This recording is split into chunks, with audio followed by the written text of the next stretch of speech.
Hi, welcome to Culturally Determined. I'm your host, Aryeh Cohen-Wade, and I have a somewhat unusual episode today for two reasons. One is that the topic is one I don't usually talk about because I mostly stick to stuff happening in America, but we're going to be talking about things happening in Israel, but there's an American angle on this as well. And the second reason this is an unusual episode is that the guest is a relative of mine, my first cousin, Ora Peled Nakash. And Ora, if I mispronounced your name at all, that'd be very embarrassing. So let me know and I might record that again. But if not, Ora, could you please introduce yourself? Oh, that was a perfect intro, and you actually pronounced my name the best way I've ever heard an American pronounced it. And Okay. I work with Americans, and I just introduced myself as Aura. I just completely, give up on pronouncing it in the Hebrew. So you did an amazing job there. Okay, great. And can you just give a little background about who you are aside from being my cousin? Well, there's not much in life other than being your cousin, I guess. Well, seriously, I'm Sabra. I was born in Israel. My mom made Aliyah. She was born in New Jersey. She grew up there. She came to Israel. She went in a kibbutz. She met my dad, which was a Holocaust survivor that came to Israel as an orphan. And they built a family in Israel, and Ramat David, which is my home kibbutz. I grew up there, and I live there today as well. I have two kids, happily married to Ori, which is a kibbutznik as well from another kibbutz. And what I do for a living today, I'm into tech. So I think that might come up a bit in our conversation. I work for a big international company, which I wouldn't name.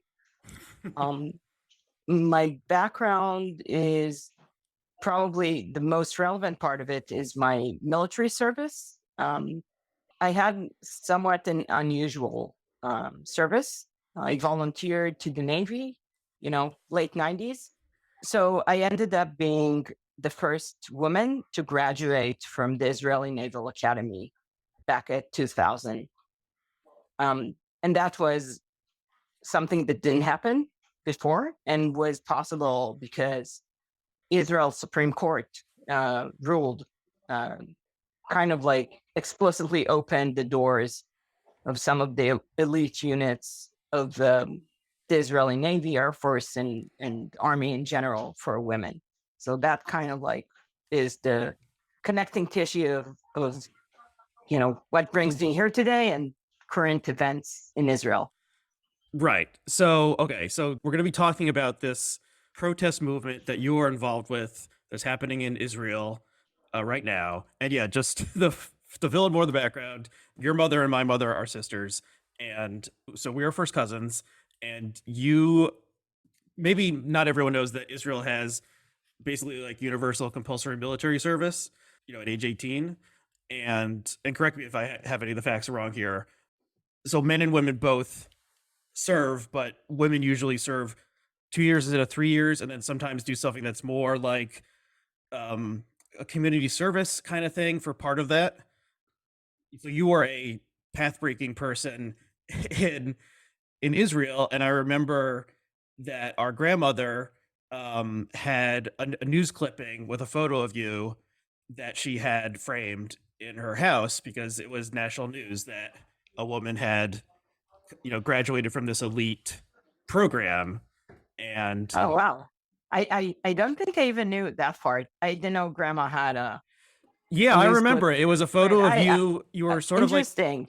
you're sort of at least, I mean, this was, I would have last seen this over a decade ago, so maybe I'm misremembering, but I think it was you sort of like walking out of the waves or something, like walking like out of a Yeah, boat onto there's the shore or something. Does that ring a bell?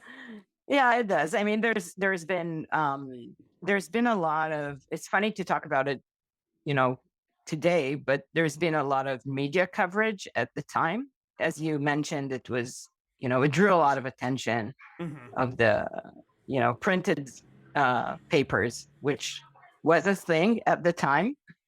So at the time, there was really a lot of, I would say, attention because I think, again, putting it in context, um, Israel is pretty conservative. The way you describe the military service, um, we have mandatory service, meaning, again, it's changed quite a bit since I graduated over 20 years ago. But just in general, this distinction between what a woman is required to do and what a man is required to do is still basically in place. Again, the terms of service change a bit from time to time. So it might be, the difference or the gap between how long a woman would serve to how long a man would serve. That is probably getting smaller over time. But I think the general idea where you do a gender-based role or a gender-based duty, that is hopefully going away, over time. That seemed to be the trend again until current events kind of like hit us. But we could get more into that. Okay. Why I'm active about this. Okay, so you stayed in the military for a longer length of time than just the standard, mandatory service, and then you left the military, and now you work for a tech company that we won't mention, but every American has heard of this tech company. Okay, so then just to give sort of a refresher background on what's happening in Israel, and again, please correct me if I get any of the details wrong.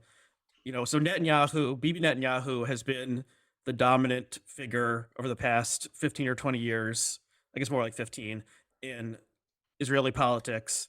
And he is quite conservative. And I've thought of him in some ways as sort of like the Israeli version of Trump, except much smarter, which wouldn't be hard because Trump is pretty stupid. But Netanyahu is also much more like savvier in terms of internal politics and always staying alive. And so he has been prime minister repeatedly, and was elected prime minister more times than anyone else in Israeli history, I think. And then, like a year, 18 months or so ago, his party or his coalition was finally ousted by like an anti-Netanyahu coalition that had a much more diverse coalition ideologically and in terms of Jews and Arabs were in the coalition. Because they all were so anti-Netanyahu, but it was Yeah, but I think just to make it a bit more colorful or paint a picture that has a bit more details, I wouldn't say this coalition came together just to block Netanyahu. I think there's a broader story here, which has to do with the fact that Israel is in stagnation, like this political deadlock leading to 5 election terms over, a period of 3 years during a global pandemic.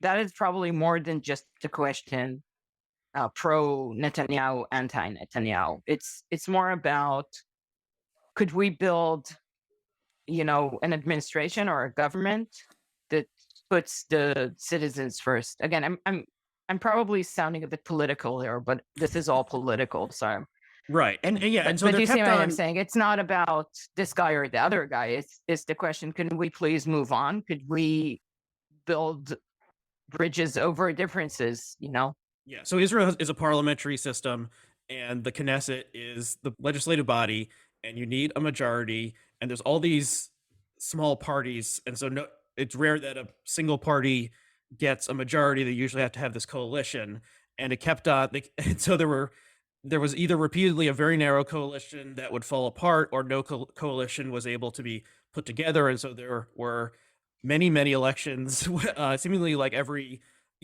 like 2 elections a year, just very different from the American system where it's every 4 years is a presidential election, and it was always like very close, like either way.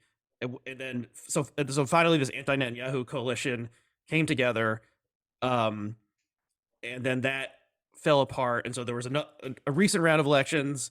Netanyahu's coalition emerged victorious, but it's the most right-wing conservative coalition in Israeli history. And Yeah, and so let me add. Yeah, I think that was a very accurate description. So in the Israeli sphere, the way we describe it is called the 6th Netanyahu government. Like, this is the 6th time or the 6th term that he's going to take. I don't think he ever completed like a full 4-year term.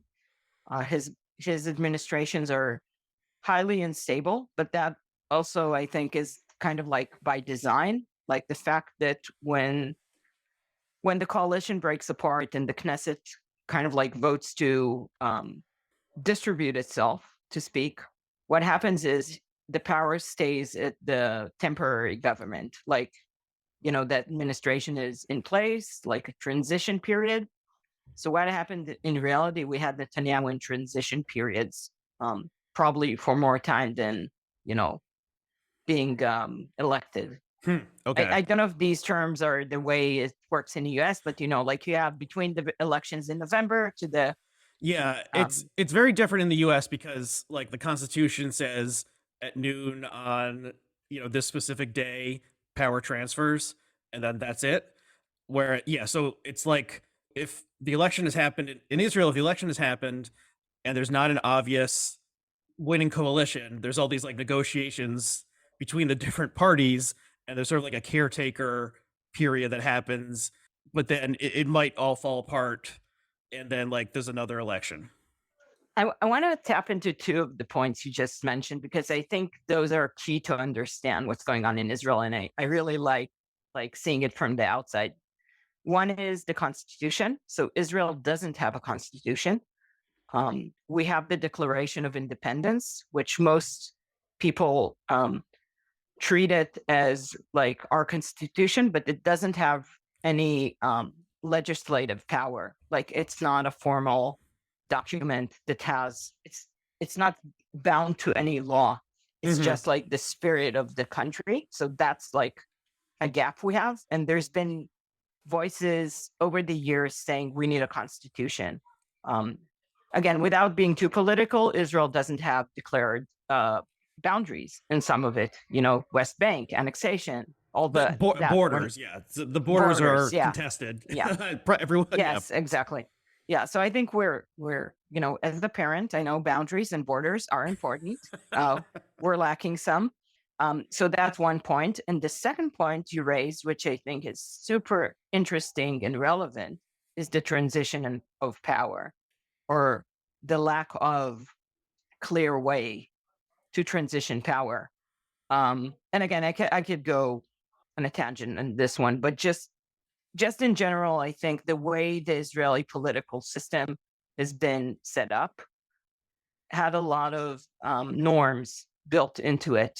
And as one that read, I did my reading. I read How Democracies Die, Zeidler and Mm-hmm. God, I forget the other guy. But they talk about eroding norms, Yes. which again, when we're talking about comparing Israel and the US, definitely there. I mean, the way I'm seeing it is norms in Israel started eroding probably in the early 80s.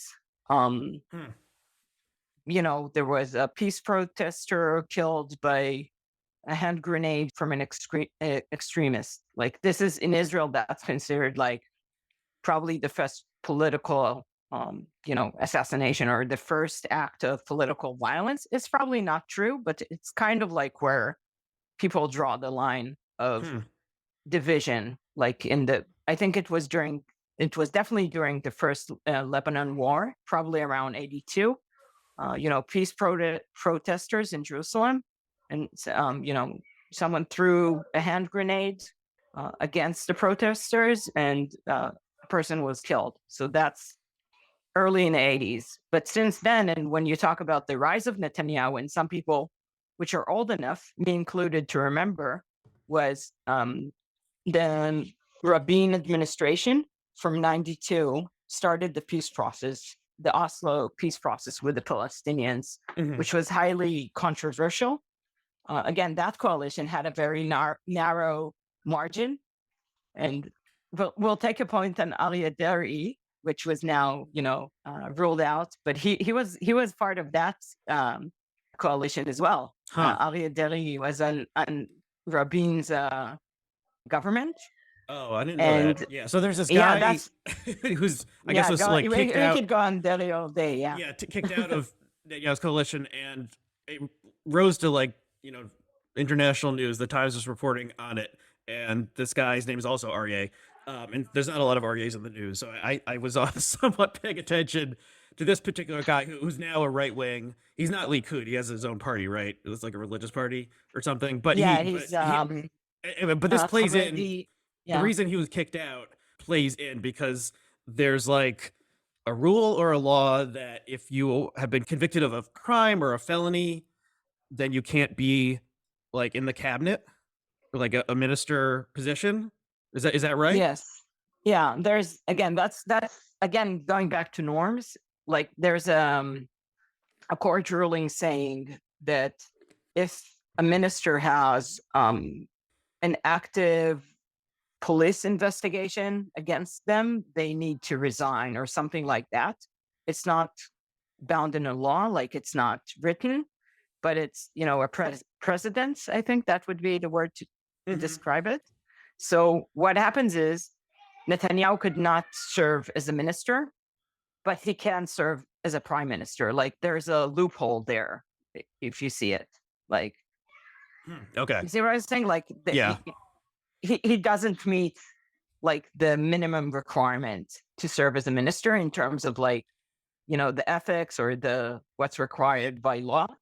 But no one ever thought about a situation where a person that's in the same position would want to become a prime minister. So Okay, that's interesting. that's Yeah, and a lot of things that happened in America during the Trump administration were also like there had been a norm, and Trump doesn't care about norms at all.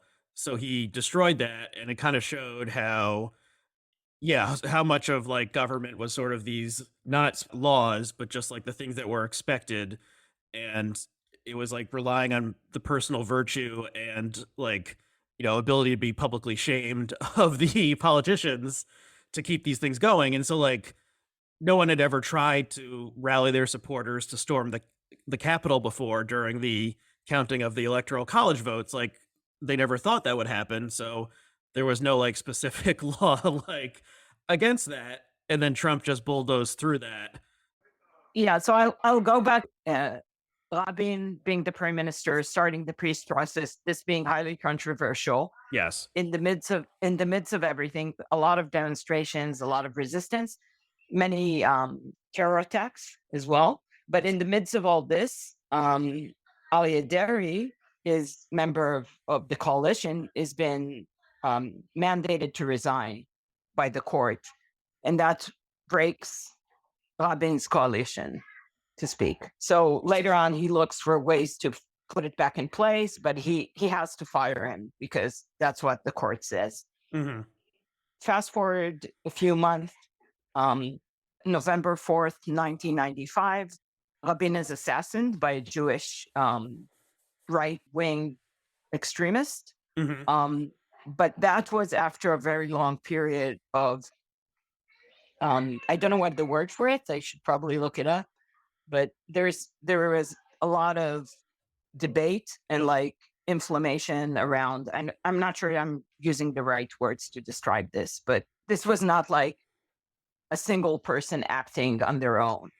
Okay, maybe um yeah. There was like the right wing was very opposed to the peace process, and there was like incitement would be maybe a word. yeah. Like there were people saying like very provocative things and talking about citizens using Yeah. violence, and then this guy assassinated Rabin, and that's maybe, I mean, you knew the exact date, so obviously this was Yeah. like a signal event, like the Kennedy assassination in America or something Yeah, in I also Israel. know that date. I also know that date because I turned 16 the day after. So Okay. for me, this is completely personal, and I just gave away my age. But I wanna bring us back on track on this, Yes. because the reason I'm mentioning all this, because the politics at the time, the person that led the opposition to Rabin was Netanyahu, Hmm. and the public remembers how reckless this person has been at the time. Um, the last TV interview Rabin did was, he said, "I do not believe this guy. He's lying. He's turning people against me. I will not talk to him." Um, About Netanyahu. Yes, he was acting recklessly in our democracy. So again, my generation of teenagers at the time, we were called the candle kids because we went, to the city centers, lit candles, Mm, sang song, held our hands, and cried when that happened because our democracy was at a very vulnerable time. Everything we knew about the country we live in, when your leader or your head of state gets assassinated from a political reason, that's a very vivid memory, I think, for my generation hmm. of how fragile the democracy is. And it's almost vicious, like how Netanyahu got away with this. And here he is again, like Act Two, kind of like mandating his recklessness on our country again, Hmm. 25 Okay. years later. That's interesting. Okay, so the recent election, it's like once again extremely close, but Netanyahu assembles this coalition that is like hard right. In Israel, in Israel, we have like a saying, because they were saying, for so many years, the hard right was saying, just let us rule, no compromises, stop those, coalitions that are, just making a compromise or looking for a middle ground. Let's do it. We call it right, full, like just to kind Hmm. of like demonstrate. That's the way they described it. We're going to be right, full, like going all the way as much right as we can. Like, and Huh. Okay. this is the outcome of the polarization of the public opinion. Like people are saying, we tried to build these like uniting governments, or we looked for pulling together parties that didn't previously work together. As you mentioned, like this was the first time an Arab party was part of the coalition, Hmm. um, which is a huge step This forward. is like the previous Yeah, government had Arab yeah, participation, whereas before there was always not. I don't know if always there was often Arab legislators in the Knesset, but they sort of like would boycott any ruling coalition as like a protest against the general legitimacy of the Zionist state or something. And then so it yeah, was remarkable that they joined this coalition to be against Netanyahu. yeah. The funny part, again, not to get too down the rabbit hole of Israeli politics, which is endless, is that Netanyahu actually at some point tried to reach out to Abbas, the party that ended up joining Bennett's coalition, Hmm. but he said, I'm not going to sit with you. You're a racist or something like that." And But not Mahmoud Abbas, right? The other Abbas. no, that's Mansour Abbas. He's like the leader of the Islamic Party, Okay. the Yeah. Israeli Arabs, basically. Yes. Um, but again, religious Islamists, but kind of like pragmatists looking to be part of the Israeli system and try to improve day to day life for the Arab population. There's a huge Arab minority inside Israel, like in south Right. the borders of 67. Um, People that are unquestionably Israeli citizens, 20%. Yeah. Around 20%. Yeah. And I guess they used to be called Israeli Arabs, although I think that now that term has become not as popular to say, I don't know, Palestinians in Israel or something like that. Okay, so yeah, so Yeah. Yeah. Netanyahu was That's so a whole new topic we yes, could talk about for yeah, hours. you're right. So everything we mentioned, there's a rabbit hole you could go down. Okay, but then so Netanyahu was able to bring Jews and Arabs together, again, like to work together to be against him. But this was a very narrow government, and it had like two prime ministers instead of one who switched off, and then it collapsed. And new elections, this strong right coalition was assembled. Okay, and then like a month or so ago, there was these big protests in Israel, and the main thing that they were protesting against was like changes that Netanyahu wanted to make to the judicial system in Israel, or the Supreme Court specifically, and that is the main thing that got people angry, or well, you tell me, was it finally like he went too far with this one specific thing, or why are you like now joining a protest movement and giving a Mhm. speech, you know, in front of thousands of people? Okay. Okay, that's a hard one. I'll try to crack it a bit. So just in general, we've been talking about. I mean, we talked about the like how norms erode. So norms have been eroding for a while. Like Netanyahu is still, in office for the sixth time, but probably for the third time since he's been indicted. Indict. I don't know how to pronounce It, that properly. indicted. Indicted. Yeah. So he's been indicted on bribery, breach of trust, and probably something else, which I'm forgetting the word for. And these protests have been on for a few years now, just against, the unethical position this guy is taking. Like, you cannot be sitting as the head of the country, the acting head of the country, when there's an active trial going on. This person leaves the prime minister office a couple of times a week, occasionally, and goes sits in his court. Like that's insane, right? Um, and we did have a prime minister, Ehud Olmert, a few years ago, was accused and found guilty for bribery, served time, sat in jail, resigned, to do all that. And Netanyahu, as the head of opposition at the time, was we actually, the protesters used quotes that Netanyahu gave. Like it's become like a well-known phrase Netanyahu said, and now is used, protesting against him as a prime minister that is involved, over his head with criminal accusations, could not be holding office at the time because there is a strong suspicion, not on based on anything, that means that he's going to take his own favor or the position that favors with him over the country's good. Like Right. I Okay. probably So just to translated it's like really bad, but you see okay, but the just to point here. clarify, Like, yeah. So like in America, a president has never gone to jail. You know, a former president or a sitting president. It's possible that that may change with Trump because there's like 5 different cases against him that may like result in an indictment. But also, like a president has never gone on trial.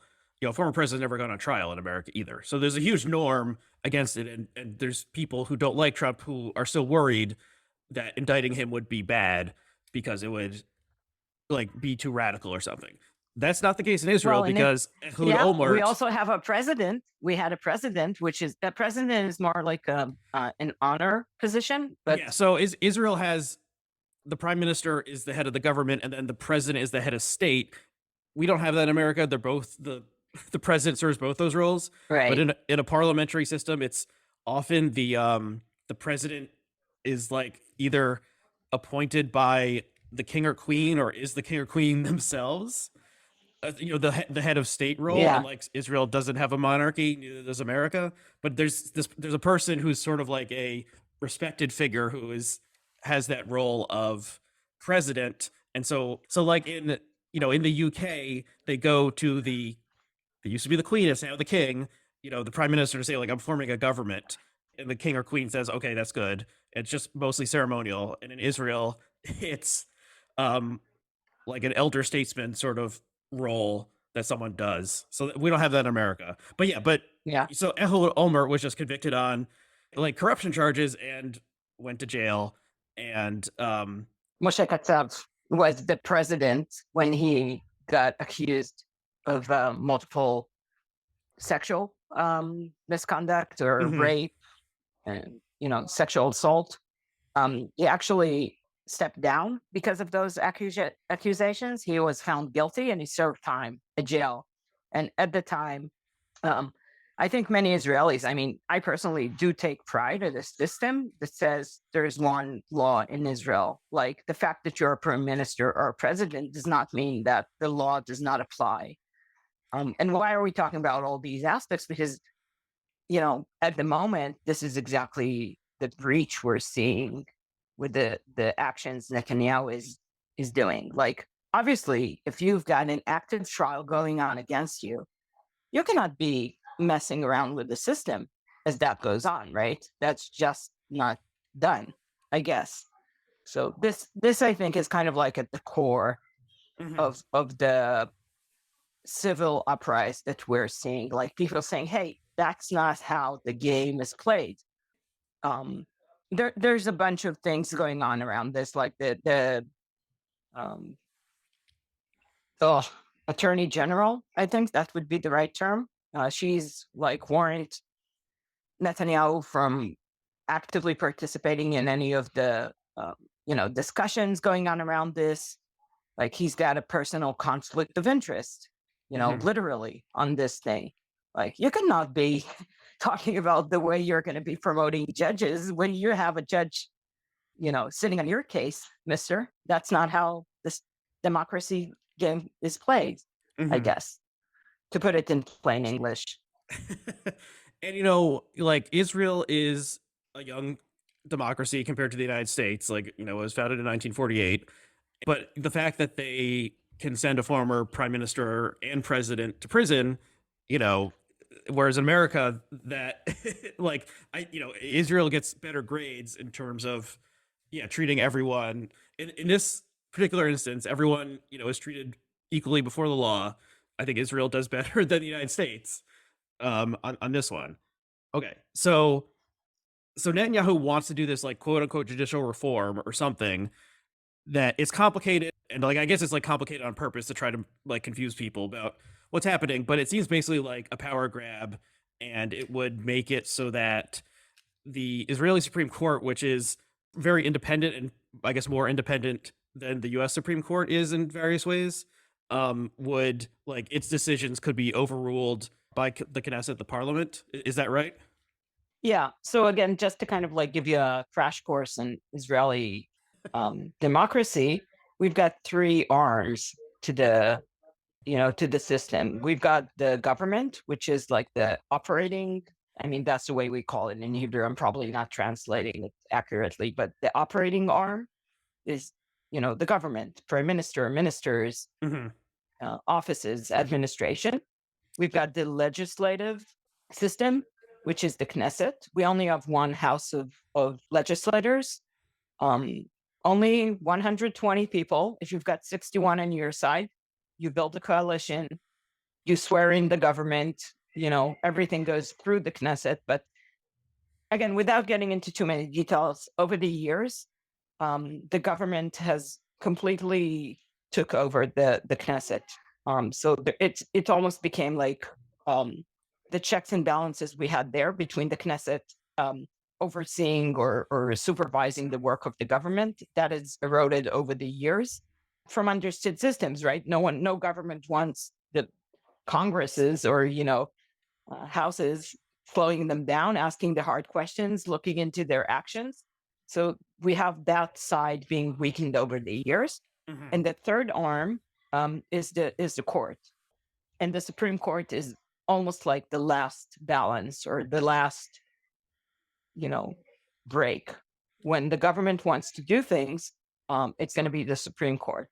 Hmm. Interestingly enough, in this reform, the spin the right is putting on this is the Supreme Court is a lefty, or it's a closed club of lefties. That's completely inaccurate. There's like a bunch of rulings over the years that show how the Supreme Court, for one, stood up for the people that have been evacuated, the Jewish Israelis that have been evacuated from Gaza with the program Ariel Sharon did, 2005. Yes. So Removing the we would call settlements them there. settler. I mean, the U.S. we would call them settlers in Gaza. So removing those settlements, Supreme Court intervened and said, "Hey, the fact that the Knesset went through this process and passed the laws allowing this does not mean these people are not eligible for proper compensation for losing their houses and Hmm. being resettled in Israel." So you could see that as a very right way to speak decision. So the Supreme Court is independent and makes decisions as it sees it based on the law. It's not just like the last holdout of the liberals, in the Israeli state. Okay, so Netanyahu wants to disempower the court, and in part, this seems like he wants to do this to protect his own, so he doesn't end up in jail, right? But like, there's other reasons he wants to do this as well. Yeah, that's interesting. Again, I'm not a political expert here, but just from talking, hearing, and reading a bunch, it seems like he's being pulled to the extreme right. Given his partners to the coalition, there are people, publicly stating they want to annexate the West Bank. And in order to do that, that is something that will not pass legally. Because you're going to, you could claim today probably that there is a two-class system in the West Bank, in the occupied territories. So making that part of the country like a full part of Israel, that will not stand international laws. Like, that's completely against any international court it's going to go to. Yeah. And the claims are, this is just a plan to make the occupied territories become a full part of Israel without giving rights to the Palestinian population in those territories. Right. And here we're an hour in and we're just saying apartheid for the first time. Yay. Right. And I mean, yeah, I think when we were talking about this before, I said like, the only politics crazier than American politics or Israeli politics. It's like so complicated. And most of the, I think from the outside and as American Jews who care about Israel, like the main question is the Palestinian question in the West Bank and how Israel is treating Arabs and Palestinians. But like for an Israeli, that's just one of many issues they're dealing with. And probably not the main one, because like their main thing they're worrying about is like sort of the everyday things that every person worries about in their lives. And so, the debate on the outside about Israel is more, I don't know, it's different from the everyday concerns of Israelis, and especially with the building of the wall or barrier, whatever you want to call it, like the separation from the Palestinians. Yeah. The Palestinians in the West Bank were further separated from contact with Israelis, and in some ways it was sort of like, well, we don't have to worry about what's happening over there. So fully annexing the West Bank would be a radical move, and it's unclear what would happen after that.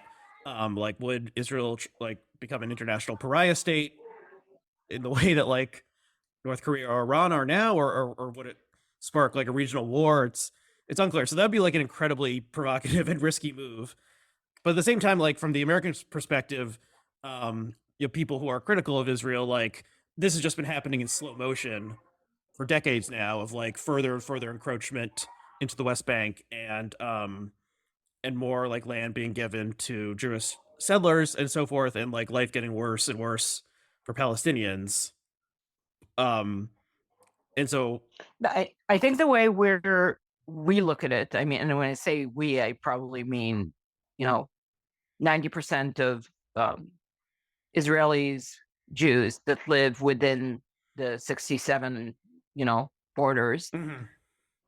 It's almost like it's out of our reach, out of our understanding. I wouldn't say understanding, that's not the right way to put it, but it's out of our awareness on a day-to-day basis. Mm-hmm. It's almost like we treat it, people call it, the popular way to treat it would be calling it, is probably we call it the state of Israel and the state of Judah. Like, what happens in the West Bank is like, that's a different country, or that's, not in a positive way, but it's definitely out of our day-to-day concern and reach. Because like within, the 67 borders, life is reasonable. Like, you're hopefully not violently attacking anyone on a daily basis. But again, it's probably, but we cannot ignore it. It's almost like this thing we've been ignoring for 50 something years. Hmm. Is, you know, it's, Yeah, I mean, it's life in backfiring for sure. well, tell me if this is right or not. Life in the pre-67 Israeli borders is more or less like life in a European city, or maybe an American, like mixed with an American city in some ways. And you can live a life in Israel without thinking a ton about the Palestinians. Um, is that true? I think it is. I mean, we're probably less polite, and it's more Yes, crowded it's and a different loud. culture. Yes, but yeah, I think that's and again, that's an outcome of a designed policy of separating the day-to-day life of Israelis and Palestinians to an extent that,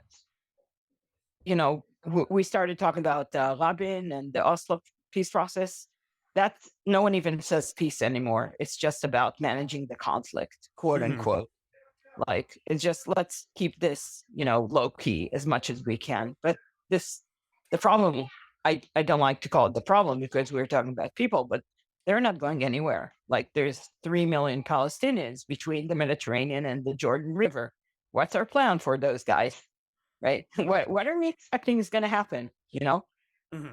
What's the vision? So again, we started off on a completely different topic, and we got to that because that's playing a role in everything, even if not directly, but definitely by the people that have an agenda about this.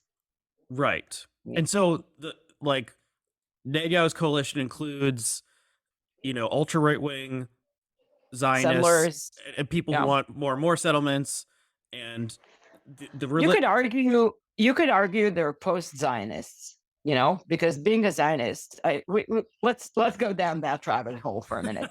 Being a Okay. Zionist, and we're coming from a Zionist family, right? People say Yes. about themselves they're Zionists, but Zionists means you believe in Israel as being the home for the Jewish people, very broadly speaking. But what happens if Israel becomes a state that covers the geography, of the biblical land of Canaan, you know, and Hmm. everyone that lives within that territory, but the majority, because this is the demographics really, shows that it's not that the Jewish people aren't the majority here anymore. There's just, as many Palestinians in this territory. It's still called Israel. There's a Jewish minority imposing their, regime over the majority. Is this still a Zionist state? Because the Zionist state that we talk about and praise, going back to the Declaration of Independence, gives equal rights to everyone that lives here as the home for the Jewish people. But if you're not Jewish, you still get equal rights. But that this, one state for two nations that's happening if we don't course correct here, is that still a Zionist state? So when you say, I just jumped at you when you said, like, these settlers, ultra right people, I don't consider them as Zionists, Okay. and I don't think they would define themselves as Well, Zionists. that's interesting. So maybe a better term would be like Jewish supremacist or something. Yes, Like that's like the way like they're people who treated. think that Yes, we're the Jews and we deserve to rule. yes, Because and they talk about expelling the non-Jews from this territory as well. mhm. That's Okay. that's out there. It's not an interpretation. Okay. They're talking about this. Okay, so let me step back. So most American Jews are liberals and they vote for Democrats. And like this has been pretty consistent. Even, Trump, it's like 75% of American Jews are liberals and vote for Democrats. And almost all American Jews like are at least like soft Zionists. There's some American Jews who think Israel shouldn't exist, but the mainstream, if you had to pick like what the average American Jewish opinion would be, liberal in America and quote unquote liberal Zionists. Like the past 20 or so years of Americans watching what's been happening in Israel has been very depressing. And it seems like Israel is moving farther and farther to the right. And the dream of, the two states, it seems essentially dead now. And so people like me, I think have sort of like stopped thinking about this as much because it's just depressing. Because we grew up thinking Israel was this great place and was this sort of like sister state to America, and was also somewhere where if things are really bad in America would take us in. At least this is what I was taught sort of implicitly and explicitly in Hebrew school when I was a child.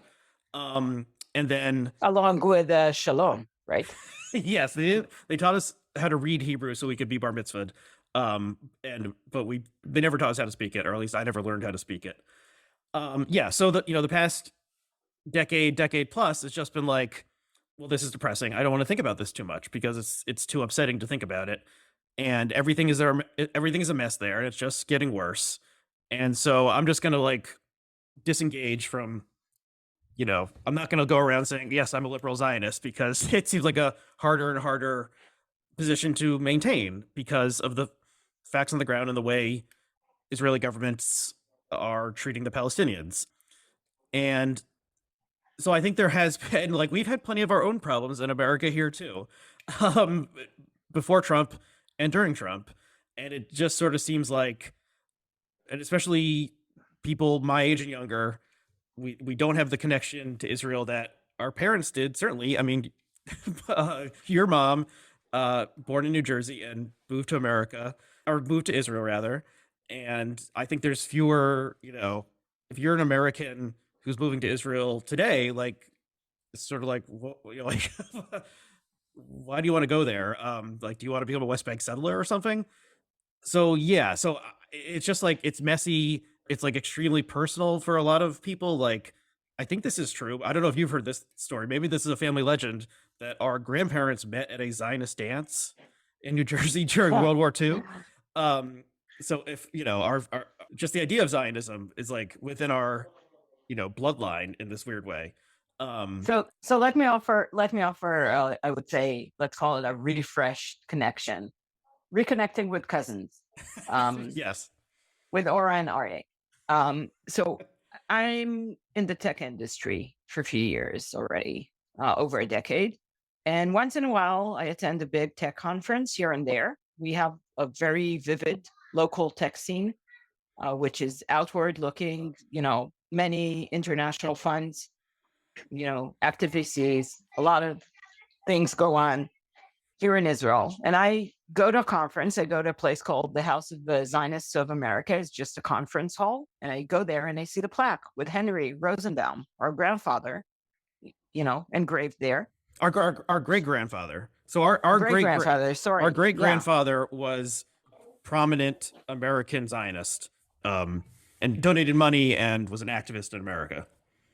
Yes, sorry, I'm getting my facts wrong. So, but again, kind of like rejuvenating the relevance of this is many Israelis. I mean, not as many as we would like, but many of Israelis are employed in the tech sector and have daily connections with the international community, probably for business, but there is, a big population. Some of my best friends are living in the US these days as Israelis or ex-Israelis. I would not define them. Israeli, we would call them expats, I guess, if they're living in America. Yeah. And this connection or this concern about the turn of events, you should care about it not because of your origins or, you should care for any reason you want to care, but you could probably keep an eye on what's going on because this has deep economical implications. Like, this is probably going to move a lot of the money that's coming in the country and the value Israel is generating definitely for the local, but also for the global economy. This is not a good turn of events. Like, there's no innovation in a dictatorship, right? Mm-hmm. I mean, as much as we love what North Korea brought to the world, we take pride of Waze and a bunch of other tech companies. Waze, the app Waze is really so there's a lot of tech companies that are in international markets that were founded in Israel. Yeah. So again, we're kind of like trying to we don't have a crystal ball here, but it seems like this will not have good implications on, our day-to-day lives, what I do for a living, what a bunch of my friends do for a living. And interestingly enough, 25% of the tax in Israel, tax money comes from the tech sector. It only employs 10% of the workforce, but it generates, 25% Hmm. of the income tax. So this is a big deal. And tech people are worried and are being very vocal about this because you're not going to do business. I mean, good, modern, tech based business in a dictatorship. Like, this is not how the world operates. Hmm. So I don't know did you like the pitch? Are you going to invest now in Israel? I don't know, but Okay, so what you're saying is, the Israeli tech sector is like punches above its weight for a country of like 8 million citizens. Like it's uh, a bit shy of 10 okay. million, I guess. It's a much more, prominent force than a equivalent country somewhere else in the world that has this many people living there. And the link between American Silicon Valley and Israeli tech entrepreneurs is pretty deep. And if Netanyahu is able to pass this weakening of the Supreme Court and becoming less of a democracy, then American investors are not going to say, "Oh, here's an Israeli startup I want to give $50 million to," because like the court system there is sort of like a fake. Is it? Would that be accurate? Correct. I think that's the voices we're hearing currently. And a bunch of activists and investors have been raising the concerns. Um, it's just not, one person saying this. This is, people that make decisions and see the money move around. They're saying this is bad. Um, Right. So I mean, it maybe a parallel would be sort of like, not exact in any way, but like after Russia invaded Ukraine, like all international investment in Russia like halted, and so this would not be, just passing this specific law would not be as dramatic. But like if they did annex the West Bank, maybe that would be as dramatic as the invasion of Ukraine in terms of like Israel becoming a true pariah state. Um, and so that would be bad for Israelis and American Jews and the world because we don't want pariah states. We want people to get along with each other and collaborate and not have war. So okay, so there was this rally in Tel Aviv, and you spoke at the rally, and we'll include a link to an English translation of the speech that you gave at this rally, talking about how, which some of what you talked about before, of how the fact that there's an independent Supreme Court in Israel changed the rules about like gender segregation in the military, and because there's universal enlistment, the military is plays a huge role in Israeli society. Um, and so like your life was changed directly because of Supreme Court rulings, and you're if that hadn't happened, like you would be leading a different life today. um like okay, 100, if there was a protest in Manhattan that attracted 100,000 people, that would be a big deal, but Israel is a much smaller place, and so 100,000 people showing up for a protest would be like a million people or 5 million people showing up for a protest in America or something like that. So it was a big deal. But at the same time, like Netanyahu did win, and like Israeli society seems to have gotten much more conservative. So how are you thinking about this? Like like the Labor Party is basically dead, which was like the founding party of Israel and was a socialist party, and it's like all the energy, people who 30 years ago would have been considered like pretty conservative are now like the moderates or like sort of like left moderates today because yeah, so the let's society has gone so conservative. So how, I mean, are you optimistic? How are you feeling about this whole thing? those are two different questions. The first question, I'll start from the end. I'm always optimistic because that's my superpower. That's what I decide to be. Because I'm not optimistic, there's no reason to live here. Really, the forecasts and the outlooks are just too grim. Like, there is no reason. to stick around if you're not optimistic and hopeful. So I'm starting from that point. Mm-hmm. And then I'll go back to the harder question, which is about, just the landscape here and what does it mean to be liberal or something like that. So let's talk about gender equity, because I feel like that's kind of like my angle on this. Um, Looking at gender equity and assuming the majority of the country is advancing, or the views, even people that voted for Netanyahu, I'm assuming, aren't all religious to a point that they think women should not leave the house. There are a few people in the country that think that, but do we really want to give them the power to decide for the entire country? So we're seeing shifts of power, like to the hands of people that are at the most extreme. Like, I don't want to sound like an alarmist about this, but it's almost like giving the Taliban, like, the power to decide, or like the Jewish Taliban, the power to decide, like, what my kids would do, what my girls would be when they grow up. So Mm-hmm. obviously, some religious parties in Israel don't have women under, in any position, by their choice. I don't know what the women choose there, but that, for me, that's not an acceptable reality in Israel. And they're talking again about gender segregation becoming legal and anti LGBTQ legislation, like Mm-hmm. saying, you see those stuff happening in the US and in Israel, saying, okay, if this person is gay and I don't want to, print an invite to their party, I don't have to do that. I have the right to deny service to people that I just don't like for Mm-hmm. religious reasons. Mm-hmm. Um, and in Israel, this is turning the wheel backwards, because we have been in a point where it seemed like the minority rights, on those issues has passed, the point of no return in a positive way. That the fact that they are conservative, regressionary forces in the Israeli society does not mean that they need to be, in the driver's seat, to speak. Mm-hmm.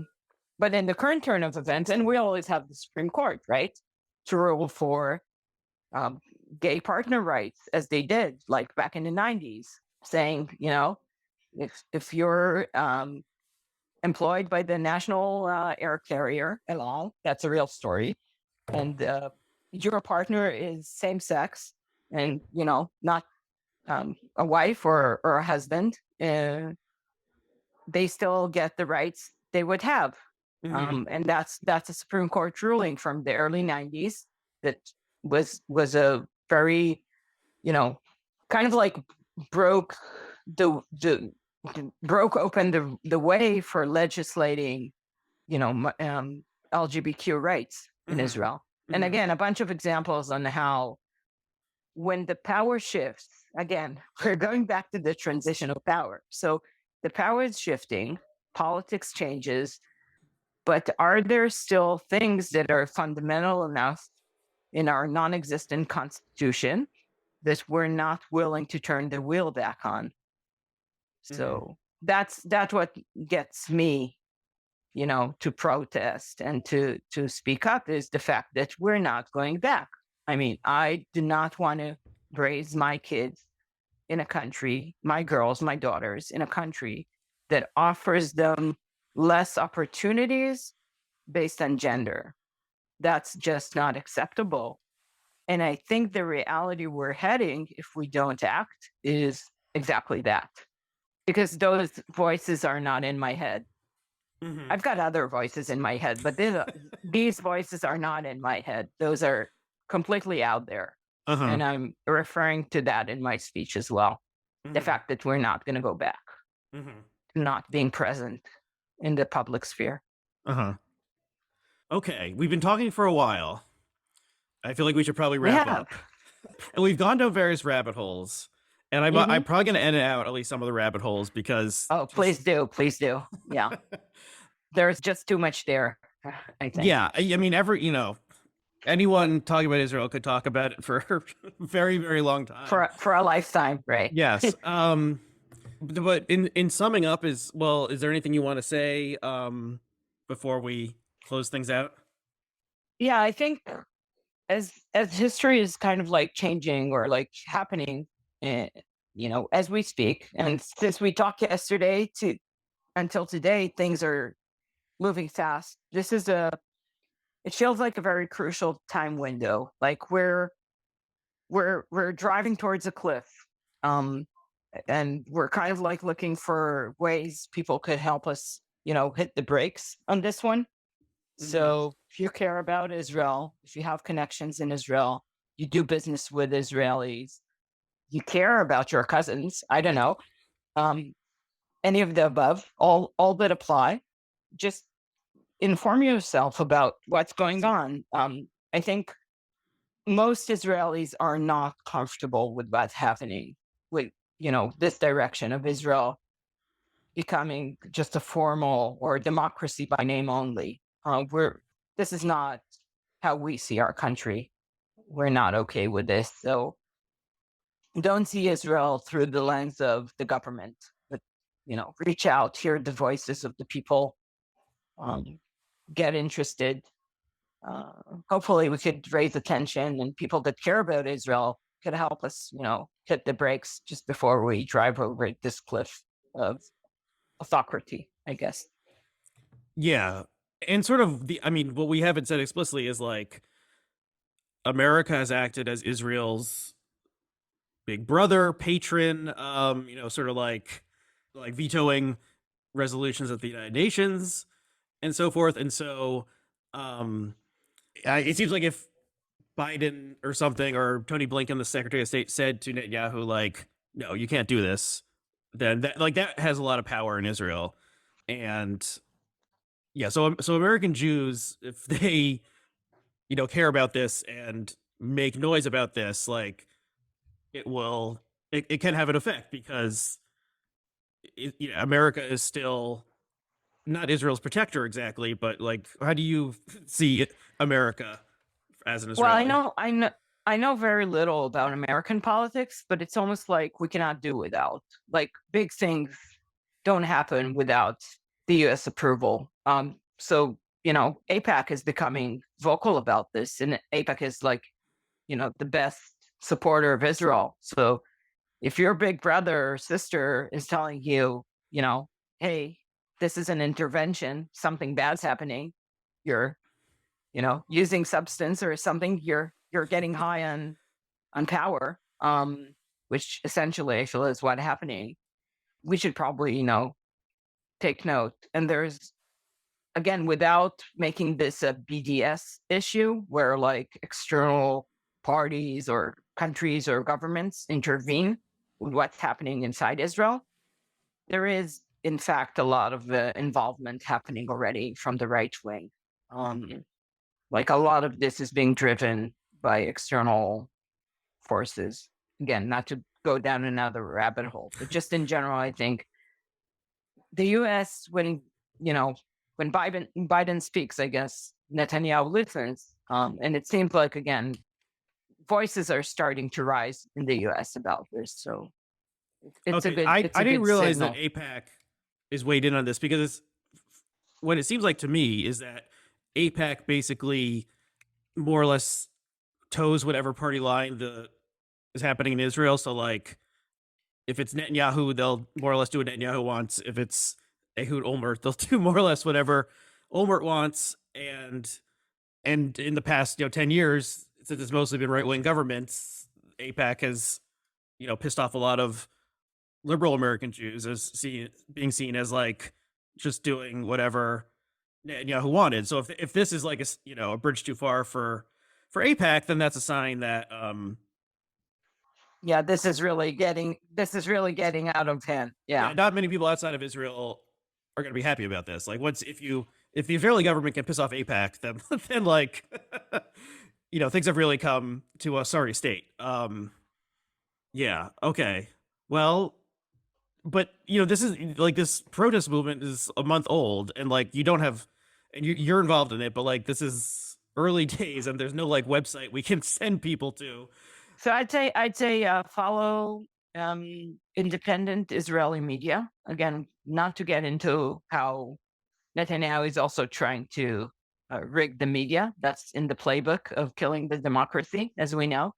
But look at the independent reporters. Hopefully, we're going to be producing some content in English. There's a bunch of democracy. We'll drop some links, I guess, in the episode for some Twitter handles Okay. I mean, from Israel about this. does this protest movement have a name? Like, what are you calling yourselves?